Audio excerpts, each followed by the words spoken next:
Hello po guys, continuation po. Bali part 5 po ng life motivation na pinagpapatuloy ko. Sana po lahat po ng makakakita ng content ko na to pagtyagaan nyo po sanang simulan mula part 1. Hindi naman po to ganun kahaba pero sure po ako kahit papano makakapagbigay po ako ng maliit na booster, maliit na dagdag sa pagmamahal at pagtitiwala natin sa ating Creator. Amen. God bless us all po ulit. To God be the glory po. So, ito nga pong context ng content ko na to, na life motivation. Bali, part 5 na po to, part 5. About po ito dun sa epekto ng ginawang beatitudes ng ating Lord Jesus nung panahon niya, nung generation niya, nung unang siglo po, na naging flesh, body and flesh po siya. Na ito pong video na to, marami na pong naglabas ng documentary tungkol dito sa Beatitudes ng ating Creator. Kasama din po ito dun sa mga movies na ginawa ng mga sikat na producer na itinawid talaga yung parang the most life vision, life story of our Lord Jesus.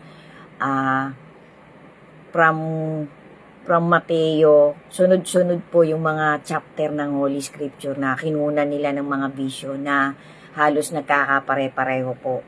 So, yung iba pong mga dokumentary, masyado pong brutal nung nandun na nga po sa stage na tinatahak na ng ating Lord Jesus yung kalbaryo niya, na papunta na dun po sa paghihirap niya hanggang sa namatay siya, being flesh, being human flesh, na ibinigay po niya sa atin ng salvation natin nung moment na yon.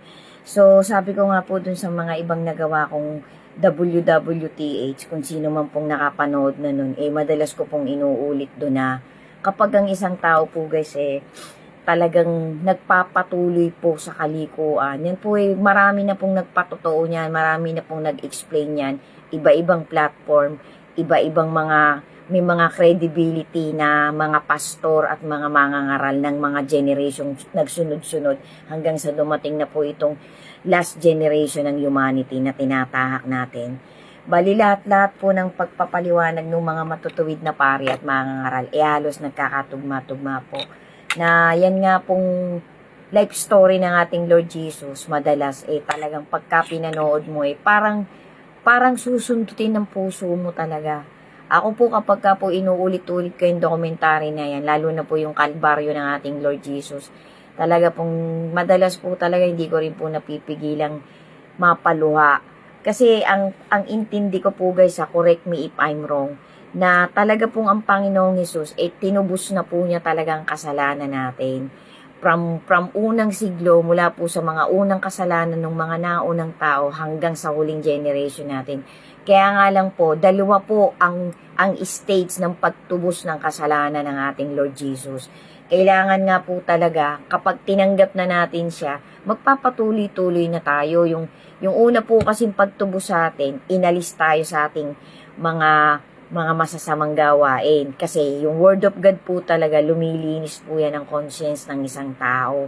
Tapos yung pangalawa pong pagtubos na gagawin ng ating Panginoon, yung pong yung pong judgment day na, yung pong ililigtas na tayo, irarapture na tayo, i-snatch na tayo, ihihiwalay na tayo sa maiiwan na magdadanas po nung galit na ibubuhos ng ating Creator dito sa sanlibutan. Tapos yung bibigyan na po talaga tayo ng verdict.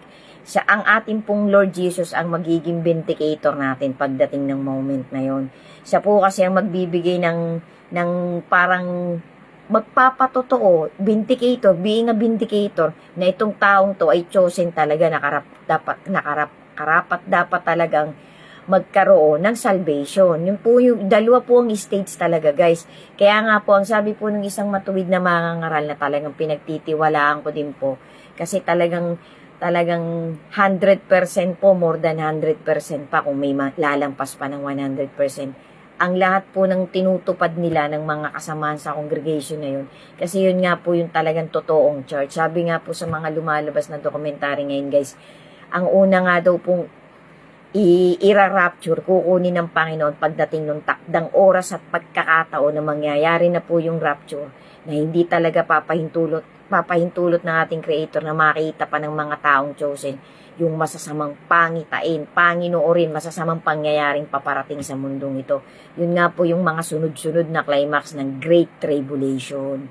So guys, sana po yan alam na po natin as of this moment na talagang tinatawid na natin yung tribulation. Napakarami na pong lumalabas na mga balitang kung talagang iisipin po natin, hindi na po ganun biro-biro, hindi po talaga pwede nating ikikibit balikat, babaliwalain natin kasi nangyayari po talaga yung nakasulat sa love letter na sinalita ng ating Panginoon. Yun nga po yung mga prophecies na nagkakatotoo isa-isa. So talagang isang-isa na lang po ang hinihintay natin, yung matinding kapighatian. Sabi nga po ng ating Panginoon, kasi pinaliwanag din po niya yan sa Beatitudes. Before Beatitudes po, nagpauna na po ang ating Panginoon sa mga mangyayari, lalong-lalo na po sa mga meeting conversation nila ng kanyang mga apostol. So, pinaliwanag na po ng ating Creator na hindi pa yan ang tunay na wakas kapag nakikita na natin yung mga maliliit na gera, malalaking gera, mga pestilence, mga sakit na walang lunas, mga famine, drought, tagtuyo, tapos yung mga nararamdaman po natin kakaiba sa mga kontinente by kontinente, maliliit at malalaking bansa, ay may mga nangyayari pong kakaiba. Pero hindi pa po yan ang wakas. Yan po ay simula pa lang ng paghihirap. Sabi nga po, ay umpisa yan ng parang isang babaeng nanganganak. Pagkatapos po ng lahat ng yan, di siyempre lalabas na yung bata. Sabi nga, ikinumpir po sa isang babaeng nanganganak na parang pa-intense ang sakit. Tapos pag nakita mo na yung baby mo, sasaya ka na. So parang pag natapos po yung tribulation, tapos na po, ando na po yung 1,000 years na paghahari. Tapos, verdict na po, araw na po ng Judgment Day. So, sana po guys, kahit papano, kabisado na natin ang pagkakasunod-sunod ng Great Tribulation. Tapos, yun nga pong 1,000 years. So, yung pong mga mapipili talagang chosen, yan po ay pinaliwanag talaga ng paulit-ulit sa love letter ng ating Creator. So, guys, yan po ay isa din po yan sa sinabit pinaliwanag ng ating Creator, na kapag ikaw ay may faith, kapag mahal mo talaga siya, kapag nananatili ang isang human being sa trajectory na motivation ng ating Creator at ng ating Lord Jesus, hindi po siya dapat matakot, hindi po siya dapat mag-worry, hindi po siya dapat mag-alala, kasi ibibigay mo lahat sa Kanya ang worries mo, ang doubts mo, pababayaan mo mabuhay ka lang dun sa trajectory papunta sa motivation niya. So, yan nga pong Beatitudes, ang epekto po niyan sa mga tao, nabuksan po ang kanilang kaisipan, ang kanilang puso, na mas lumalim po ang pagkakakilala ng mga taong yun noong unang panahon, na until now po sa generation natin, ay tumawid po yung Beatitudes ng ating Lord Jesus. So, lahat po ng mga taong nakinig doon ay nagkaroon ng cleanse, nagkaroon po ng purge, nag-purge po ang kanilang pagkatao. So, ang unang-una pong ipiniliwanag dun sa vision na yun, guys, ay yung pong nangyari sa mga apostol. Para po sa akin, ang pinakamatindi po ay si Andrew, yung kapatid po ni Simon Peter. Bali, pinayagan po siya ng ating Lord Jesus na pumunta kay John the Baptist. Kasi nga po si John the Baptist nung time na yun ay nakakulong na. Ikinulong na po siya ni Herodes, nung isang hari na naghahari ng siglo na yun, ng generation na yun. Sundan nyo pa po guys. Sana po bawat part talaga kapulutan po natin ng maliit na life lesson and motivation na mag-i-enhance po sa faith natin sa ating Lord Jesus. Thank you po for watching. God bless us all po. And to God be the glory po. Stay safe po.